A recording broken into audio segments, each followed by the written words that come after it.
Поканите уште не се испратени, но лидерска средба се подготвува. Од владата остануваат на ставот дека лидерите треба да се сретнат и да поразговараат за повеќе клучни прашања, меѓу кои се и реформските закони и предлогот на премиерот за укинување на техничката влада. Со истав и председателот на собранието, кој на денешната средба со новинарите рече дека не гледа повеќе потреба за обстојување на ова решение кое предвидува 100 дена пред парламентарни избори, министри и заменици министри од опозицијата да раководат со дел од министерствата. Техничката влада беше адхок решение за решавање на тогашната политичка криза.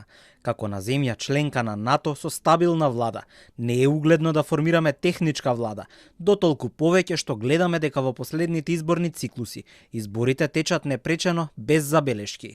Иако во изминатите години и социјалдемократите бара укинување на техничката влада, сега Филипче одби да присуствува на лидерската средба и бара овој механизам да остане, затоа што смета дека е гарант за фери демократски избори. Од ДУИ пак ја чекаат поканата, а крајната одлука ќе ја донесе лидерот.